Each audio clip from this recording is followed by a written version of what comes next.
Santai sejenak tetua, kita joget bareng Mimin Duo Bolne dulu sebelum ke inti ceritanya.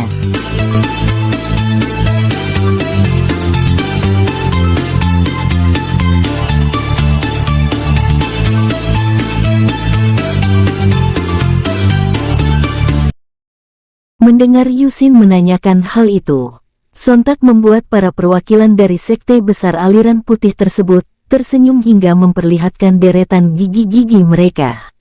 "Kenapa kalian semua tersenyum?" tanya Yusin heran. Lao yang duduk paling dekat dengannya langsung bersuara, "Tuan Yu, beberapa hari yang lalu, aku dan dua orang ini," ucap Lao, sambil menunjuk pada Liu Chong dan Chong Wei, sekarat dan hampir saja mati. Setelahnya, mulailah Lao menceritakan dengan panjang lebar bagaimana proses penyembuhannya dan dua orang lainnya di sana, yang tentu saja membuat mereka semua terkejut saat mendengarnya. Jika Liu Chong dan Chong Wei saja, mungkin mereka sedikit meragukannya. Namun, yang berbicara saat itu adalah seorang biksu, yang mereka yakini tidak suka melebih-lebihkan sebuah kejadian apalagi berdusta. Sementara itu terjadi, Xiaoran baru saja masuk ke kamar di mana Jiang kini sedang menjalani masa pengobatannya. Di sana, ada Feng Qiu, yang terus memperhatikan perkembangan biksu muda itu. "Kakek," sapa Feng Qiu, saat melihat Xiaoran masuk. Xiaoran menganggukkan kepalanya sambil melihat Jiang yang masih terendam di dalam artefak berbentuk mangkok yang dia lindungi dengan segel itu. "Sepertinya sudah jauh lebih baik," ucapnya. Feng Qiu berjalan dan mendekat padanya. "Ya, aku sudah beberapa kali melihat matanya bergerak. Bagus, sepertinya ini memang bisa bekerja sesuai dengan apa yang aku perkirakan. Jika terus begini maka..." Xiaoran ingin menyampaikan pada Feng Qiu bahwa tidak lama lagi Jiang akan sadar. Namun kata-kata terhenti saat keduanya mendengar dari lantai bawah, seseorang baru saja berseru lantang. "Apa? Alkemis?" Feng Qiu dan Xiaoran saling bertatapan, sebelum akhirnya menggelengkan kepala mereka bersamaan. "Ada apa dengan orang-orang tua itu? Kenapa mereka mudah sekali terkejut?" tanya Xiaoran heran. Mendengar Xiaoran bertanya seperti itu, Feng Qiu hanya bisa mendesah dan berkata, "Apa kau tidak tahu? Itu semua karenamu," tudingnya. "Kenapa itu jadi karenaku?" balas Xiaoran seolah tak terima. Feng Qiu menoleh pada Xiaoran dan melihat wajah pemuda itu untuk memastikannya. Dan benar saja, gadis itu yakin Xiaoran sama sekali tidak menyadarinya. "Ah, sudahlah. Kau tidak akan bisa mengerti seberapa menakutkan dirimu," ucap gadis itu. "Bahkan, aku rasa jika kultivator-kultivator tua itu mati karena serangan jantung, kau tetap tidak akan tahu bahwa itu karenamu," lanjutnya. Tepat sehari sebelum babak selanjutnya salam kompetisi bela diri yang diadakan oleh Kekaisaran Tang itu dimulai, perbukitan pinus merah menjadi heboh. Ribuan prajurit kekaisaran datang dengan arak-arakan beberapa kereta kuda. Sepanjang jalan yang menghubungkan pintu masuk perbukitan itu pada puncak tertinggi, di mana kompetisi itu diadakan, berdiri berjejer orang-orang yang ingin memastikan apakah dugaan mereka benar. Sebuah kereta yang ditarik 8 ekor kuda serta melihat bagaimana bentuk kereta itu, bisa dipastikan bahwa apa yang mereka perkirakan itu ternyata memang benar adanya. "Hormat pada Sang Kaisar!" Begitu kepala prajurit yang memimpin arak-arakan itu berteriak, semua orang yang berada di kedua sisi jalan langsung menjatuhkan diri mereka berlutut saat kereta kuda itu melintas. "Aku tidak menduga Kaisar akan datang untuk menyaksikan langsung kompetisi ini. Ya, ini sangat mengejutkan." Para penonton yang juga menginap di kaki perbukitan selama acara itu berlangsung, mulai membicarakan keterkejutan mereka dengan hal yang tidak mereka duga sebelumnya itu. "Ini mungkin saja, tapi seharusnya Kaisar datang pada babak final saja bukan? Dari apa yang mereka ketahui, masih ada setidaknya 3 babak lagi sebelum acara puncak pada kompetisi ini berlangsung. Ah, ini menjadi wajar. Apa kau tidak melihat bagaimana hebatnya kultivator-kultivator muda itu bertarung pada babak penyisihan? Kaisar pasti sudah mengetahui hal itu, dan tidak ingin melewatkan pertarungan seperti itu. Meski tidak begitu pasti, tapi mereka semua menyimpulkan dengan cara seperti itu, karena hal tersebut terdengar sangat masuk akal. Sial, kenapa kaisar itu ke sini? Apa Hong Ming tidak memberitahukan padanya bahwa tempat ini berbahaya? Umpat Chong Wei, beberapa saat setelah arak-arakan kereta kekaisaran itu melewati villa tempat di mana sektenya berada. Bing Dai, Tian Ma dan Liu Chong juga mengatakan hal yang hampir sama ketika arak-arakan itu melewati tempat mereka. Begitu pula dengan Yu Xin dan Lao, yang juga berdiri di sisi jalan ketika beberapa kereta kuda yang dikawal dengan sangat banyak prajurit itu melewati mereka. Oh, jadi itu kaisar. Lao belum sempat berdiri, begitu dia mendengar suara yang bertanya itu. Namun saat dia berbalik, matanya langsung melebar. "Runner, apa yang kau lakukan?" serunya bertanya heran. Melihat Lao yang berseru padanya, Xiaoran menautkan alis balik bertanya, karena tak kalah herannya. "Apa yang aku lakukan? Aku tidak melakukan apapun," balas Xiaoran, yang tidak merasa telah melakukan apapun itu. Yu Xin yang ada di sebelahnya juga tak kalah terkejutnya. Pria itu mengedarkan pandangannya, takut jika ada yang menyadari apa yang baru saja terjadi. "Runner, kenapa kau tidak berlutut?" tanya Lao sekali lagi, untuk menjelaskan maksudnya. Mendengar itu, Xiaoran memundurkan sedikit kepalanya. Dia melihat pada Yu Xin. Namun ekspresi wajah pria itu terlihat sama dengan ekspresi wajah Lao yang menatapnya. "Berlutut? Berlutut pada siapa?" balasnya lagi, karena benar-benar tak mengerti dengan apa yang dimaksud biksu dari kuil 5 jari itu. Mendengar balasan pemuda itu, Lao dan Yu Xin langsung saling bertatapan dan menggelengkan kepala mereka bersamaan. Setelahnya, kedua kembali menatap pada Xiaoran. "Tuan muda, yang baru saja lewat di depan kita adalah seorang Liang Su, sang kaisar. Orang yang memiliki kekuasaan tertinggi di kekaisaran ini. Seluruh rakyat kekaisaran ini harus tunduk dan berlutut di hadapannya," jelas Yu Xin pada pemuda itu. "Ya, itu maksudku," angguk Lao menambahkan. Mendengar itu, Xiaoran menganggukkan kepalanya. "Oh, jadi begitu." "Ya begitu," seru biksu gila dari kuil 5 jari dan kepala tertinggi asosiasi elang perak bersamaan. Mereka berdua benar-benar tidak mengerti dengan jalan pikiran Xiaoran. Isi kepala pemuda ini sama sekali tidak bisa mereka tebak. Aturan paling mendasar seperti ini berlaku pada wilayah manapun di dunia. Namun, siapa yang menduga pemuda ini tidak mengetahuinya?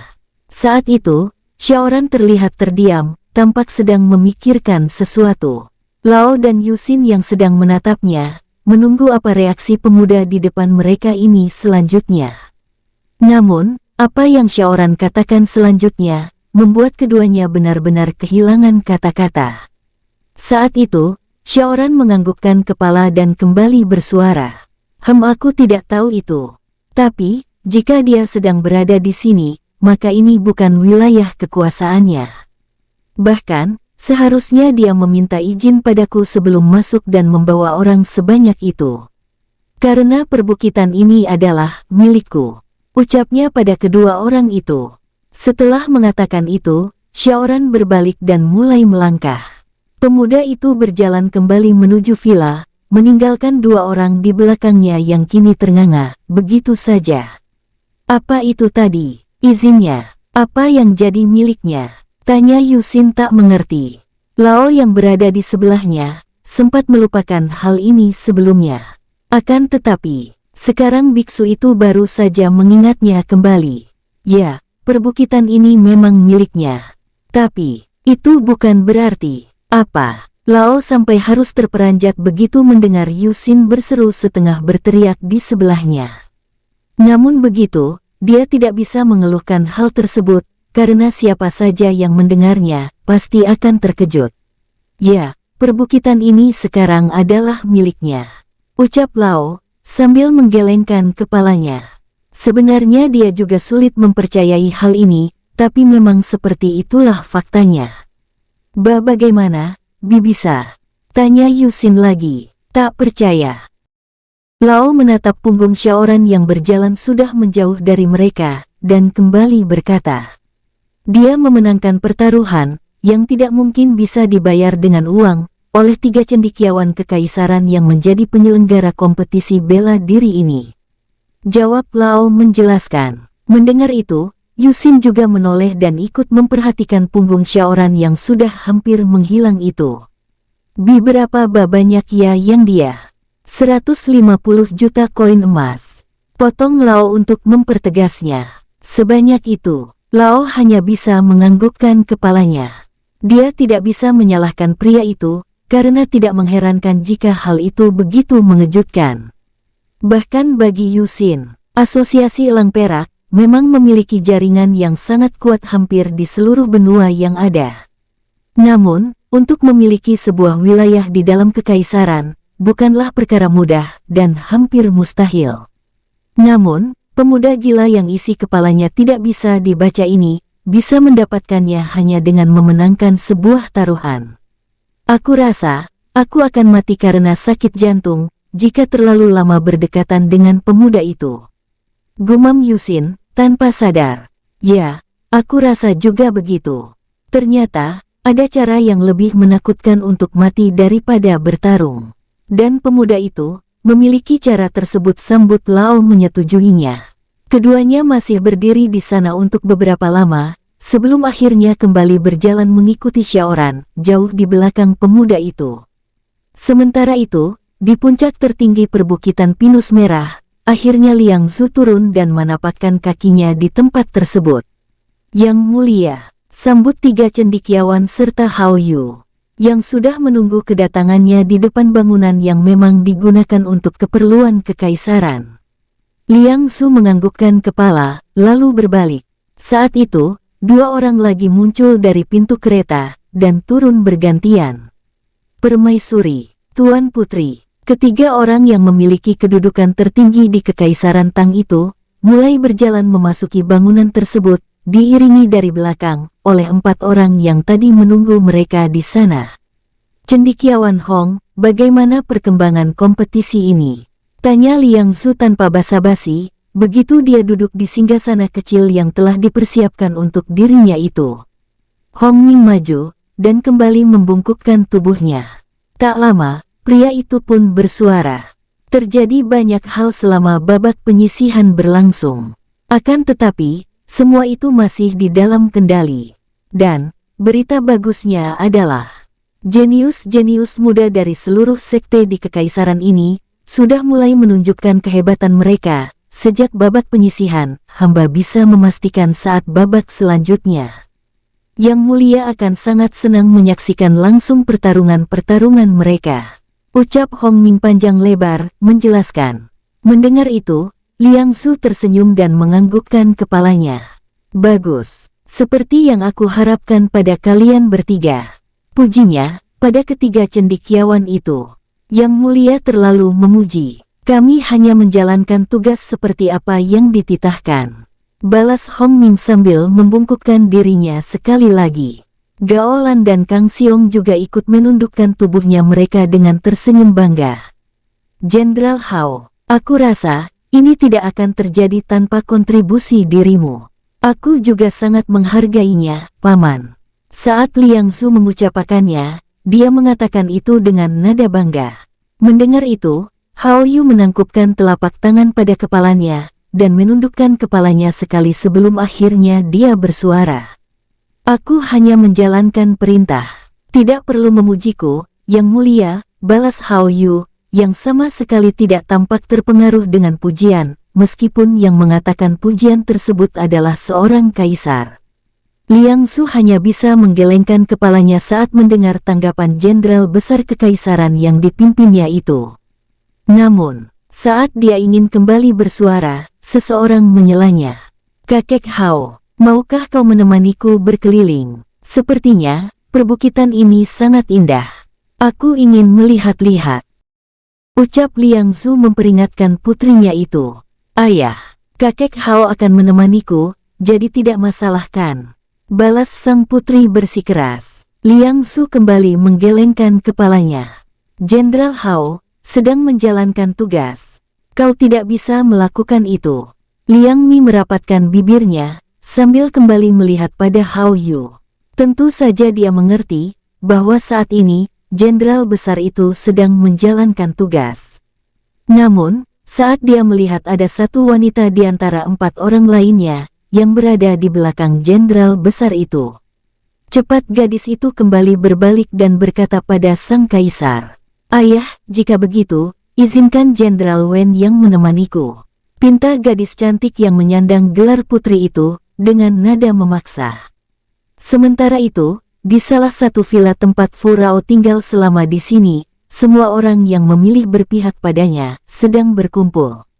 Hahaha, kaisar itu benar-benar datang. Aku rasa, ini memang kesempatan besar kita untuk memanfaatkan situasi ini, ucap salah satu dari mereka, begitu anggotanya tiba dan melaporkan hal tersebut padanya.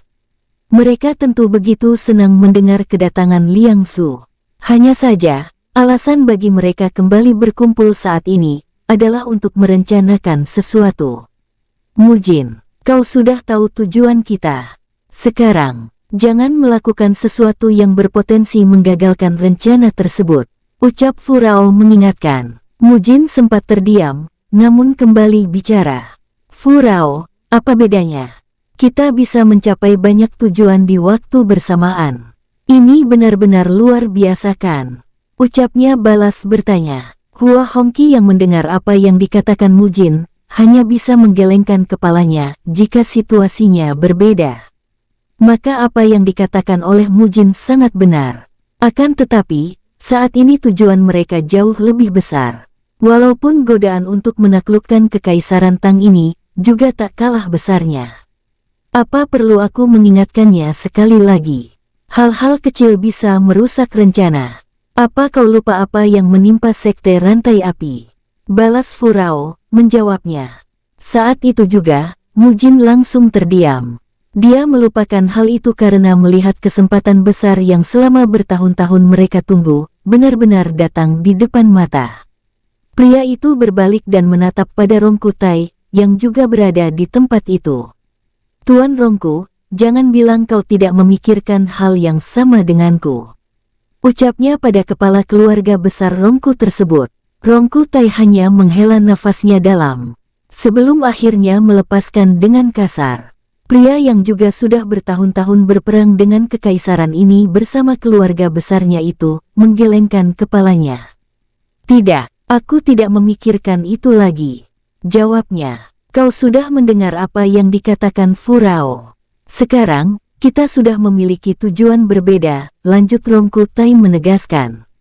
Mujin semakin terdiam, karena dia tidak bisa mempercayai bahwa Rongku Tai benar-benar ingin melakukan semuanya, persis seperti apa yang diinginkan Fu Rao dan tentara naga yang bersama dengannya. Mujin, aku juga ketua sekte sama denganmu. Tapi, sejak sehari yang lalu, semua sudah berubah. Sebaiknya, biasakan dirimu. Kami sedang mencobanya, ucap salah satu dari mereka yang ada di sana, mencoba menjelaskan pada pria itu. Saat itu, Mujin berbalik dan menatap pada Yuan Long, yang baru saja bersuara. Setelahnya, dia juga menoleh pada Hua Hongqi, yang memberikan sebuah gelengan kepala padanya.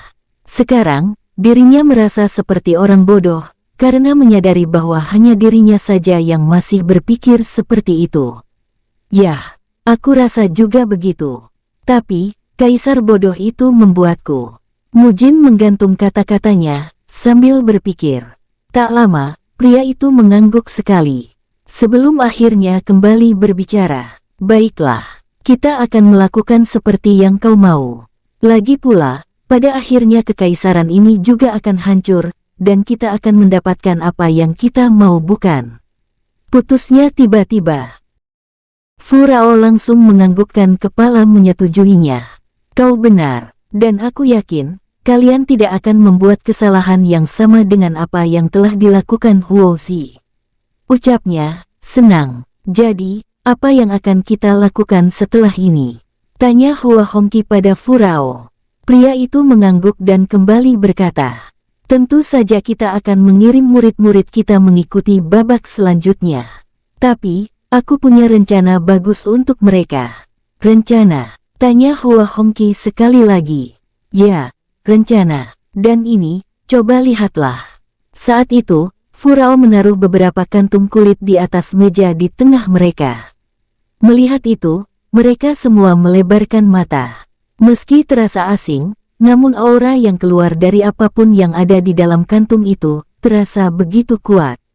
Melihat mereka semua tertegun, Furao tersenyum. Bukankah aku pernah mengatakan bahwa, jika kalian bergabung maka kelompok ini akan menjadikan kalian sangat kuat? Ini adalah salah satu caranya. Jelas Furao pada mereka. Saat itu, untuk pertama kalinya bagi mereka melihat batu darah. Mereka harus menelan ludah, begitu mengeluarkan benda itu dari tabung yang ada di sana. Mengapa batu ini terasa memiliki nyawa?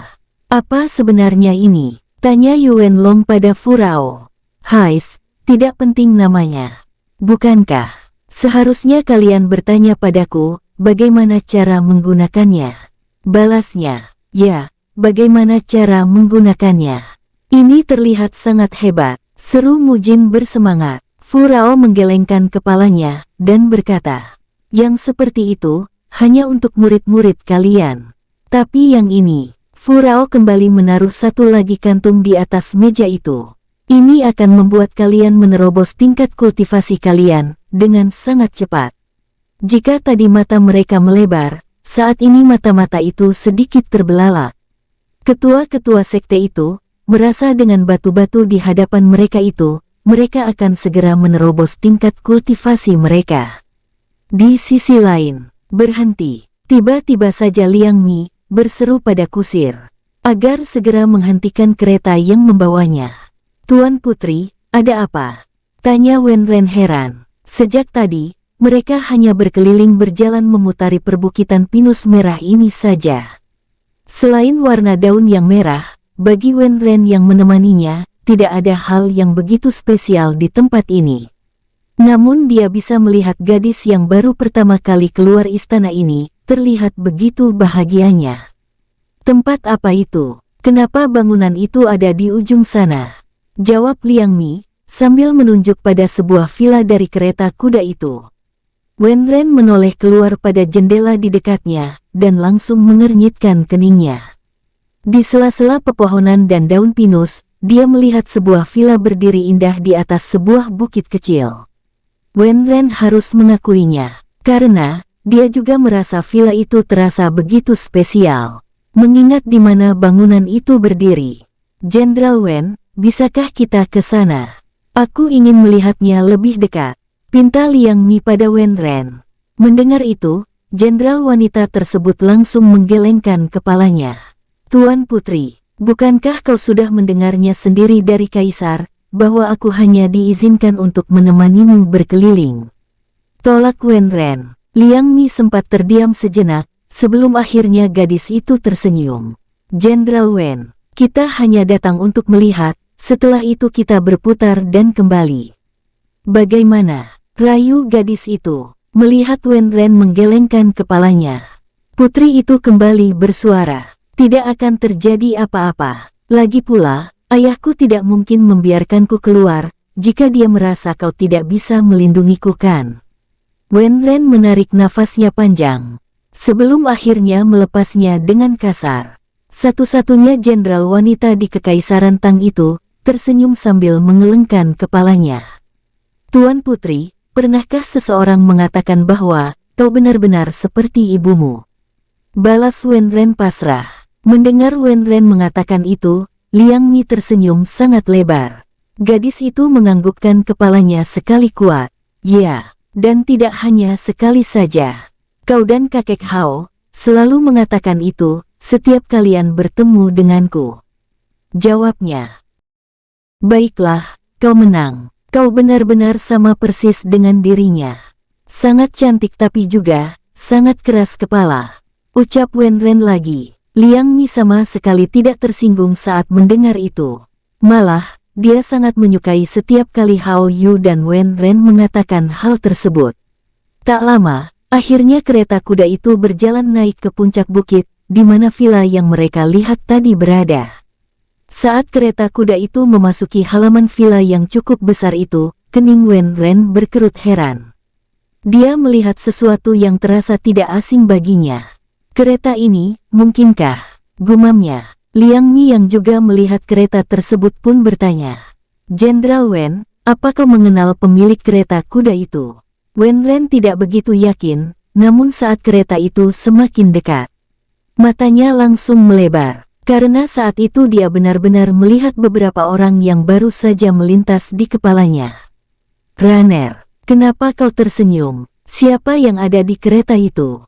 Tanya Lao heran, saat tiba-tiba saja Xiaoran keluar dan berdiri menunggu kereta yang datang mendekat itu. Ini kereta kekaisaran. Apa kau mengenal seseorang di kekaisaran? Tanya Yusin, tak kalah herannya. Mendengar itu, Xiaoran menganggukkan kepalanya. Ya, aku mengenal satu orang. Dan jujur saja aku tidak menyangka dia akan datang. Jawab pemuda itu, begitu kereta tersebut berhenti tepat di depan mereka. Keduanya kembali saling bertatapan. Lao dan Yusin berpikir, jika memang pemuda ini tidak menyangka akan kedatangan orang yang dikenalnya itu, lalu kenapa dia bisa tahu bahwa orang tersebut yang sedang berada di dalam sana? Belum sempat Yusin bertanya, tiba-tiba Xiaoran kembali bersuara, menyambut orang yang baru saja turun dari kereta, yang membuat dirinya dan Lao membeku di tempat mereka berdiri. Jenderal Wen, anak muda, sudah aku duga, bahwa ini memang tempatmu. Balas Wen Ren. Xiaoran menganggukkan kepalanya, lalu kembali bertanya. Apa ada sesuatu yang terjadi di tempat itu? Kenapa kau datang ke sini? Wen Ren hanya tersenyum sambil menggelengkan kepalanya. Dia berbalik dan menunjuk pada seorang gadis yang baru saja turun dari kereta itu. Aku mendapat tugas menemani seseorang. Jawabnya. Anak muda, perkenalkan. Ini Yang Mulia Liang Mi, putri sang kaisar, lanjutnya. Memperkenalkan gadis yang kini berjalan mendekat pada mereka. Mendengar nama itu disebut, Yusin dan Lao langsung tersentak. Keduanya langsung membungkuk memberi hormat. Tuan Putri, sapa keduanya. Namun, saat keduanya menunduk, Yusin dan Lao saling menoleh dan bertatapan. Mereka yakin Xiaoran tidak melakukan hal yang sama dengan mereka. Yusin hendak bersuara memberi tanda. Namun keduanya mendengar Xiaoran bersuara sangat rendah. Oh, setelah mengatakan hal itu, Xiaoran kembali berbalik dan menoleh pada Wen Ren. Jenderal Wen, masuklah, ucap Xiaoran sambil berbalik, dan mengabaikan gadis yang kini berdiri dengan mulut ternganga. Sepanjang hidupnya, setiap orang yang bertemu dengannya akan membungkukkan tubuh mereka. Namun pemuda di depannya ini, tidak hanya tidak membungkuk, tapi juga seolah mengabaikannya. Hei kau, apa kau tidak tahu siapa aku? Seru Liang Mi tiba-tiba. Mendengar itu, Xiaoran kembali berbalik dan menganggukkan kepalanya. Ya, namamu Liang Mi, dan kau putri sang kaisar. Jawab Xiaoran. Jenderal Wen baru saja mengatakannya padaku, memangnya kenapa? Lanjutnya, balas bertanya. Melihat bagaimana Xiaoran menanggapi Liang Mi, benar-benar membuat ketiga orang yang ada di sana ternganga. Jenderal Wen, siapa pemuda menyebalkan ini? Tanya Liang Mi pada Wen Ren, sambil menunjuk Xiaoran. Di dia. Melihat Wen Ren gugup, Xiaoran mengernyitkan keningnya. Kemudian pemuda itu kembali menatap Liang Mi. Namaku Xiaoran, pemilik perbukitan pinus merah ini. Ucap Xiaoran memperkenalkan dirinya sendiri. Kau. Liang Mi terus menunjuk Xiaoran. Namun, tidak ada kata-kata yang bisa dia pikirkan untuk mengungkapkan kekesalannya. Ya, aku Xiaoran. Aku lihat, telingamu baik-baik saja. Jadi, aku rasa kau bisa mendengarnya dengan jelaskan. Silahkan ikut masuk jika kau mau. Setelah mengatakan itu, Xiaoran kembali berbalik dan berjalan begitu saja. Sementara, 4 orang yang masih berdiri di luar sana benar-benar terperangah. Tuan Putri, aku akan menjelaskan ini padamu nanti. Sekarang, apa kau ingin kita kembah? Tidak sempat Wen Ren menyelesaikan kata-katanya, Liang Mi sudah berjalan masuk ke dalam villa, terlihat ingin mengejar Xiaoran. Oh, Sial, jantungku tidak akan bisa bertahan lebih lama lagi jika terus berdekatan dengan pemuda itu. Gumam Yusin, pemuda itu benar-benar berbahaya, lanjutnya. Lao hanya bisa menganggukkan kepalanya. Dia tidak tahu bahwa ada orang seperti Xiaoran di dunia ini. Bahkan, kultivator beraliran hitam saja akan menunjukkan rasa hormat pada keluarga kekaisaran, meski itu hanya sandiwara saja. Akan tetapi, tidak hanya dia tidak menunjukkan rasa hormat saja, namun Xiaoran seperti mengabaikan mereka semua. Hei kau, aku akan membunuhmu. 3 orang itu tertegun saat mendengar Liang Mi berseru. Sebaiknya kita menyusulnya. Ini akan menjadi sangat-sangat buruk jika Yusin tidak bisa menyelesaikan kata-katanya, karena saat itu juga dia kembali melihat Liang Mi berlari keluar dengan wajah sangat pucat. Jenderal Wen, dia, ucapnya terbata. 2 pria tua itu merasa heran saat melihat Liang Mi bersembunyi di belakang punggung Wen Ren, sambil sesekali mengintip ke arah pintu. Tuan Putri, ada apa? Tanya Wen Ren heran. Matanya tunjuk Liang Mi, begitu melihat Xiaoran kembali berdiri di depan pintu villa. Ada apa? Bukankah kau ingin membunuhku? Tanya Xiaoran pada putri kekaisaran Tang, yang menutup wajahnya di belakang punggung jenderal wanita itu. Jenderal Wen, dia, ucap Liang Mi terbata lagi. Saat dia sampai di dalam, putri itu menarik tubuh Xiaoran hingga berbalik.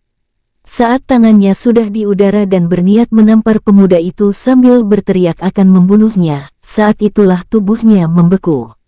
Liang Mi benar-benar yakin baru saja melihat mata Xiaoran menyala, begitu dia mengancam akan membunuhnya. Kakek, ada apa? Tanya Feng Qiu, yang datang mendekat dan berdiri di samping Xiaoran, karena mendengar suara keributan di depan villa.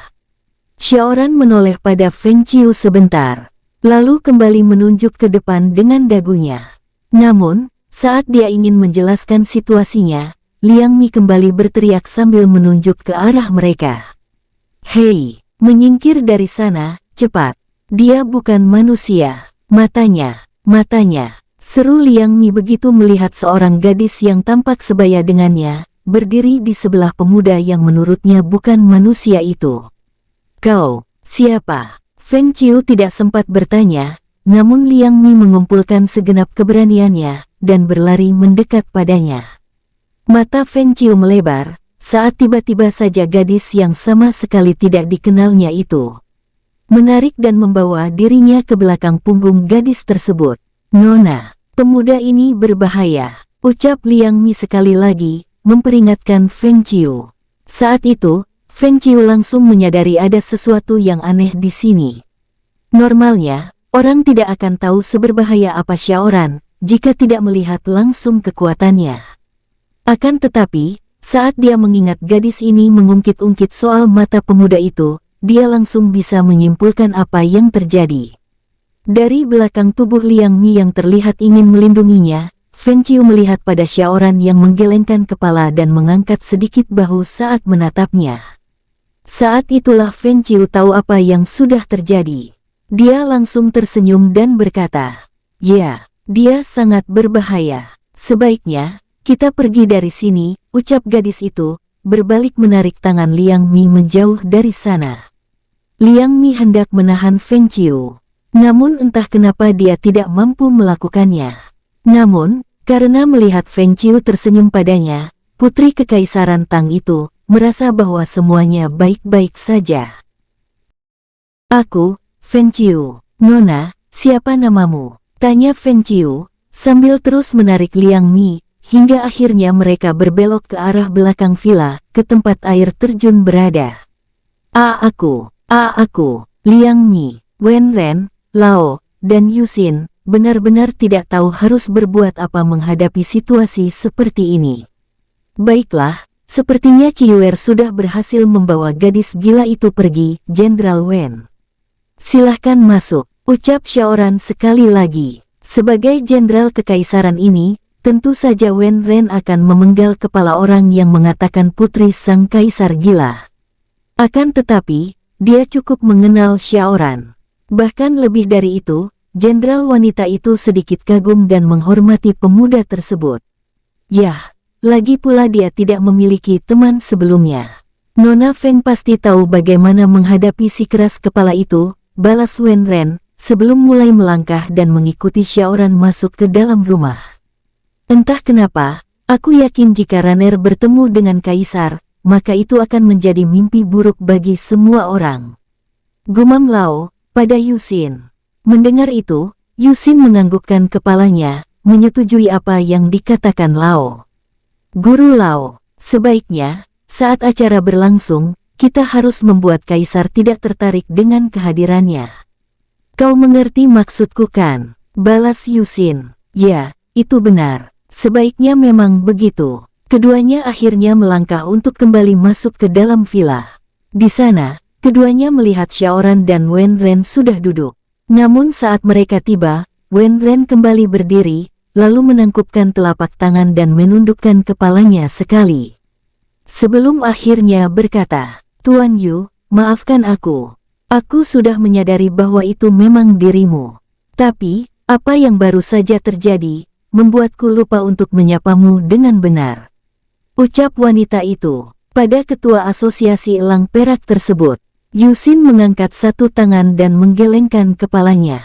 Ah, tidak perlu sungkan begitu. Jenderal Wen, senang mengetahui kau mengenal Tuan Muda. Balas Yusin. Jenderal Wen, bagaimana dengan Tuan Putri? Tanya Lao heran, karena jenderal wanita itu terlihat tidak begitu memperdulikan Liang Mi lagi. Mendengar itu, Wen Ren tersenyum dan berkata, Biksu Lao, sebaik aku mengenal anak muda ini, sebaik itu pula aku mengenal gadis yang membawa Tuan Putri. Aku percaya, Nona Feng tahu apa yang sedang dia lakukan. Balasnya pada Lao. Tentu saja Wen Ren mempercayai kedua orang ini. Bahkan, sampai saat ini saja masih sulit baginya untuk mempercayai apa yang telah dilakukan kedua anak muda itu pada wilayahnya. Kebetulan di sini ada Tuan Yu, bukankah ini waktu yang tepat untuk membicarakan tentang kota itu? Ucap Xiaoran, ketika Lao dan Yusin sudah duduk di antara mereka. Si sisi lain, apa? Kau seorang putri kaisar. Kedua gadis itu sudah berada di dekat air terjun kecil di belakang villa itu. Namun, saat Feng Qiu mendengar Liang Mi memperkenalkan siapa dirinya yang sebenarnya, gadis itu terkejut dan menatapnya seolah tak percaya. Liang Mi menganggukkan kepalanya sekali dan mengatakannya sekali lagi. Ya, aku Liang Mi putri Liang Zhu, kaisar negeri Tang ini.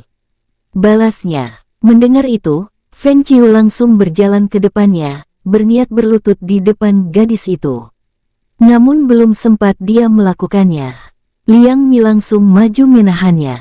Tidak perlu, kau tidak perlu melakukannya, ucapnya cepat. Tapi, aku harus. Tidak, kau tidak perlu dan aku tidak mengizinkannya, ucap Liang Mi lagi memotongnya.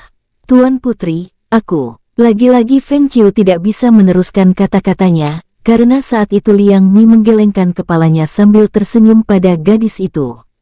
Namamu Feng Qiu, bukan? Tanya Liang Mi sekali lagi. Feng Qiu mengangguk sekali dan berkata, Ya, aku Feng Qiu, murid dari Sekte Bunga Musim Gugur. Ucapnya, memperkenalkan dirinya. Mendengarnya, Liang Mi langsung menganggukkan kepalanya. Namun, sesaat setelahnya dia tersenyum, seolah baru saja memikirkan sesuatu. Ciyuer, sepertinya kita seumuran. Maukah kau berteman denganku? Mata Feng Qiu melebar saat mendengar itu. Dia mendongakkan kepalanya menatap pada Liang Mi, seolah ingin memastikan apa yang baru saja dia dengar. Tuan Putri apa? Ini kali pertama aku keluar istana. Dan ini juga kali pertama aku mengenal seorang gadis yang seumuran denganku. Sudah sejak lama aku sangat ingin memiliki seorang teman. Jelas gadis itu, pada Feng Qiu. Feng Qiu menelan ludah saat mendengar apa yang dikatakan oleh gadis yang mengaku sebagai putri kaisar itu. Hal tersebut sangat berbanding terbalik dengannya, karena dia sudah mengenal banyak gadis sepanjang usianya. Aku, jadilah teman pertamaku, ucap Liang Mi sekali lagi, namun kali ini suaranya sedikit bergetar. Sebagai seorang putri yang menghabiskan waktunya di istana, dan dilayani oleh puluhan pelayan yang memiliki usia jauh di atasnya, Liang Mi tidak tahu bahwa untuk mengajak seseorang berteman dengannya, ternyata membuat dirinya sedikit gugup. Feng Qiu menatap pada mata gadis di depannya ini. Dia masih sulit mempercayai bahwa Liang Mi adalah seorang putri. Sekarang, putri ini sedang mengajaknya untuk berteman. Namun, mendengar suara penuh harap dan bagaimana gugupnya wajah gadis itu saat ini. Tanpa sadar Feng Qiu menganggukkan kepalanya. Baiklah, terima kasih, Ciuer. Terima kasih. Aku akan menjadi teman yang baik untukmu. Seru Liang Mi, begitu senangnya. Mata Feng Qiu terbelalak karena tepat setelah dia mengangguk, gadis di depannya itu langsung melompat dan memeluknya. Ya, aku juga akan. Feng Qiu tidak tahu bahwa seorang teman memiliki arti yang sebesar ini bagi seseorang yang menyandang gelar Putri Kaisar. Namun begitu, Feng Qiu merasa senang saat menyadari bahwa Liang Mi ternyata adalah gadis yang baik. Puas memeluk Feng Qiu, akhirnya Liang Mi melepasnya. Gadis itu kembali menatap air terjun kecil di depan mereka itu. Ciuer, jadi, siapa pemuda yang menyebalkan dan memiliki mata, yang bisa menyala itu? Tanya Liang Mi. Mendengar itu, Feng Qiu tersenyum. Sesuai dugaannya, entah apa yang terjadi, namun Liang Mi ternyata memang sudah melihatnya. Dia kakekku, ucap Feng Qiu. Mendengar itu, Liang Mi menganggukkan kepala, seolah langsung mengerti. Namun, setelah beberapa lama, gadis itu menautkan alisnya. Dia merasa ada yang salah dengan apa yang baru saja didengarnya. Sadar bahwa apa yang didengarnya benang terasa janggal, Putri Kaisar itu langsung berbalik menatap Feng Qiu. Kakek. Sementara itu, di puncak bukit tertinggi Pinus Merah, 3 cendekiawan kekaisaran itu sedang menjelaskan situasi yang terjadi sejak saat kompetisi berlangsung pada Liangzhou. Hong Ming dan 2 cendekiawan lainnya itu sengaja menutupi sebagian cerita dan menceritakan sebagiannya. Sepertinya, ini jauh lebih mudah dari apa yang aku duga. Hahaha, tawa Kaisar Negeri Tang itu senang. 3 orang tersebut ikut tersenyum, namun senyum mereka terasa sedikit hambar. Karena, mereka mengira akan mendapatkan banyak keuntungan jika taruhan terus diadakan. Namun sekarang, mendengar kata taruhan saja, membuat ketiganya merinding. Yang mulia, sejujurnya kami bertiga tidak menyangka Anda akan membawa permaisuri dan Tuan Putri serta. Jika kami mengetahuinya, mungkin jauh sebelumnya kami akan mempersiapkan tempat yang jauh lebih baik, ucap Hong Ming, sengaja mengalihkan topik agar Liangzhou tak lagi mengungkit masalah taruhan. Mendengar itu, Liangzhou langsung menggelengkan kepalanya. Tidak perlu, seperti ini saja sudah cukup. Lagi pula, permaisuri tidak mempermasalahkannya, dan kalian pasti tahu bahwa bagaimana Putri kan. Balas sang kaisar. Hong Ming dan yang lainnya menganggukkan kepala mereka lega. Namun, tiba-tiba saja Liangzhou kembali bersuara. Apa kalian tahu? Siapa dan dari mana perwakilan sekte yang menggunakan nama Dewa Seribu Pedang itu berasal? Tanyanya, dengan wajah penasaran. Liangzhou sudah tertarik dengan hal ini saat pertama kali mendengar nama sekte tersebut.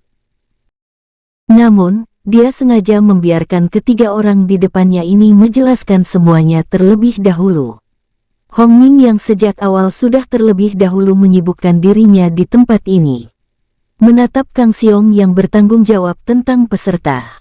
Jadi, pria itu menoleh pada rekannya itu, memberi tanda agar dia yang menjelaskannya. Melihat itu, Kang Xiong langsung mengerti dan menganggukkan kepalanya. Yang mulia, sepertinya mereka keberatan untuk melepas topeng dan menunjukkan identitas mereka yang sebenarnya. Akan tetapi, seperti aturan yang Anda tetapkan, bahwa peserta bebas melakukan apa saja dan dari mana saja. Jadi, kami tidak mencoba memaksa mereka memperkenalkan diri. Hanya saja, perwakilan sekte itu sempat menyebut bahwa mereka dari udara jelasnya. Mendengar penjelasan Kang Xiong, Liangzhou hanya menganggukkan kepalanya. Karena untuk memaksimalkan peserta, dia sengaja melonggarkan beberapa aturan pada kompetisi ini. Lagi, dia bahkan membebaskan sekte aliran hitam ikut. Tentu saja, tidak mungkin menganggap sebuah topeng akan menjadi masalah untuk saat ini. Baiklah, bagaimana dengan Rongkutai? Dari sekian banyak perwakilan yang ikut, namun nama orang itulah yang paling diwaspadai oleh Liang Su. Kaisar itu tahu benar bagaimana orang itu membenci dia dan keluarganya. Yang mulia, bisa dikatakan mereka sama sekali tidak membuat masalah apapun. Tapi, berat dugaan kami, jika takdir memihak mereka, maka saat mereka keluar sebagai pemenang dan keluarga besar Rongku akan menjadi bangsawan kekaisaran. Dan pasti, mereka akan meminta daerah mereka sendiri sebagai hadiah. Ucap Gaolan, menanggapi pertanyaan Liang Su tersebut. Hahaha, itu sama sekali bukan masalah. Jika memang begitu, maka mereka memang berhak. Saat ini, aku lebih mementingkan tujuanku daripada hanya tanah kecil di ujung negeri yang dialiri banyak sungai itu. Balas Liang Su, sambil tertawa bangga. Waktu terus berlalu, saat mereka terus membahas masalah kompetisi itu. Hingga pada sore menjelang malam, Liang Su akhirnya memutuskan untuk ke ruangan yang telah disediakan bagi dirinya dan permaisuri. Saat baru saja masuk, dia melihat Cao Jia. Istrinya bersama beberapa dayang yang sedang membantu membersihkan tubuhnya saat berendam. Saat itu juga, sebuah senyum langsung muncul di wajahnya. Cao Jia yang melihat senyum suaminya itu, langsung mengerti. Dia balas tersenyum sebelum akhirnya berkata, "Sayang, apa kau akan ikut berendam bersamaku?" Tanyanya, dengan nada sedikit menggoda. "Hahaha, kenapa kau masih bertanya?" Hahaha. Liang Su langsung mendekat, dan saat itu juga para dayang itu membantunya melepas pakaian. Tanpa menunggu, tubuhnya yang sudah tidak tertutup apapun itu langsung masuk ke bak kayu yang berukuran cukup besar tersebut. Di sisi lain, Tuan Putri, hari sudah mulai gelap, sebaiknya kita kembali, ucap Wen Ren, saat menyusul Liang Mi yang sebelumnya terlihat asik bercerita dengan Feng Qiu sambil duduk di atas batu, merendam kaki mereka di air sungai yang mengalir itu. Seketika, wajah cerah gadis itu berubah muram. Menyadari itu, Feng Qiu memegang bahunya. "Mier, kita akan bertemu lagi. Bukankah besok kau akan melihat kompetisi bela diri itu? Aku akan ada di sana," ucap gadis itu. Mata Wen Ren sempat melebar saat mendengar bagaimana cara Feng Qiu memanggil putri itu. Namun, tak lama setelahnya dia tersenyum. "Apa yang dikatakan Nona Feng benar. Besok, kalian akan bertemu lagi.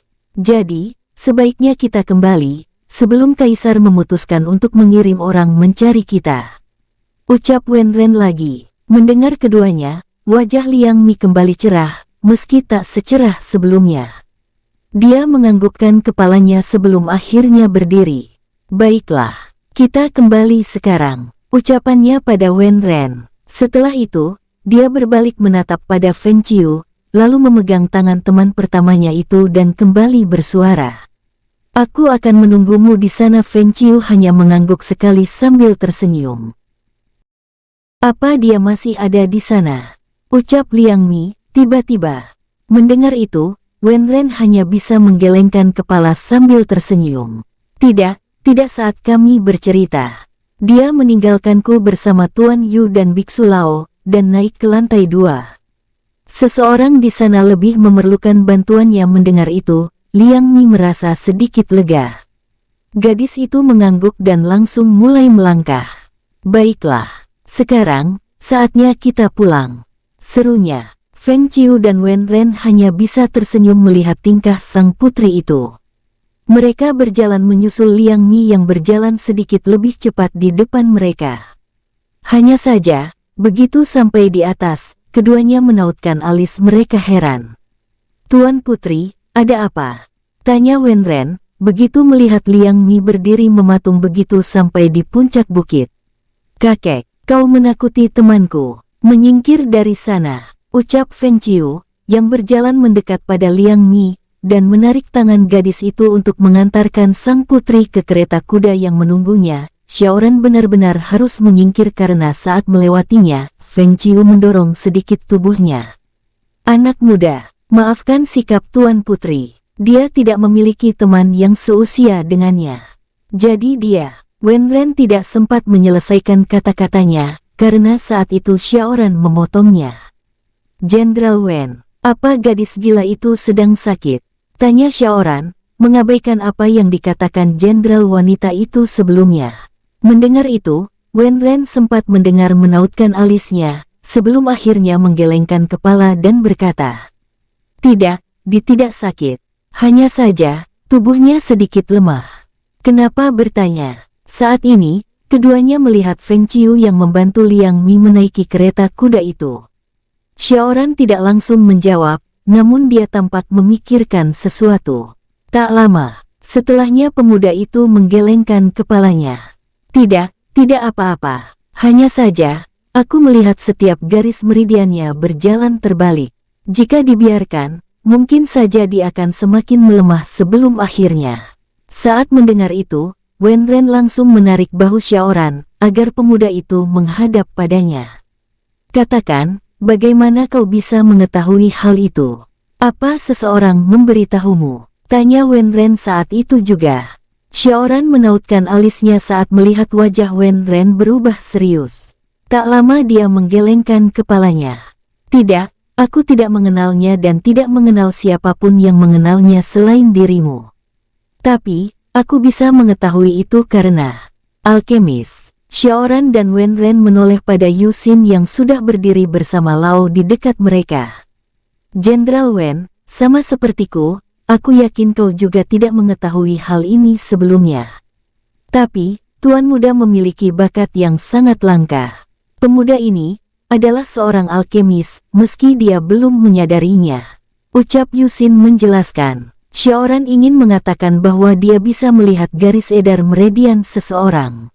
Namun, karena Yusin memotongnya, ditambah anggukan kepala dari Lao yang seolah mendukung perkataan pria itu, Xiaoran tahu bahwa apapun yang akan dia katakan setelahnya tidak akan berguna lagi. Mendengar penjelasan Yusin, mata Wenren melebar. Dia kembali menarik Xiaoran agar kembali menatapnya. Anak muda, aku akan meminta izin. Apa kau bersedia bertemu dengan Kaisar? Jangan. Mendengar Yusin dan Lao berseru bersamaan, apalagi saat mereka berdua menoleh pada dua pria tua itu, Wenren dan Xiaoran mengernyitkan kening mereka. Demi kebaikan semua orang, sebaiknya jangan lakukan itu.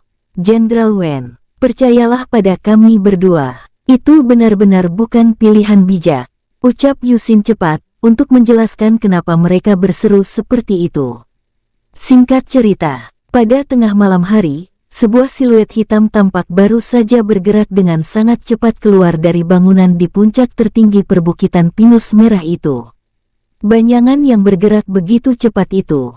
Namun saat terus melesat, seolah tidak mengeluarkan suara apapun selain sedikit deru udara. Hal yang menandai bahwa dia menguasai teknik meringankan tubuh yang sangat tinggi. Tak lama, setelah melewati beberapa bukit, dia melihat beberapa orang telah menunggunya di sana. Ketua, orang-orang itu langsung berlutut saat dia mendekat dan berdiri di depan mereka. Katakan, apa kalian melihat wadah yang cocok? Satu orang yang berada paling depan menganggukkan kepalanya, sebelum akhirnya bersuara. Ketua, mungkin ini lebih dari apa yang kita harapkan.